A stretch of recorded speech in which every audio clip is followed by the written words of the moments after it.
يا أيها الذين آمنوا اتقوا الله وقولوا قولا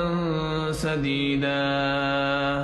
يصلح لكم أعمالكم ويغفر لكم ذنوبكم ومن يطع الله ورسوله فقد فاز فوزا عظيما إنا عرضنا الأمانة على السماوات والأرض والجبال فأبين أن يحملنها وأشفقن منها وحملها الإنسان إنه كان ظلوما جهولا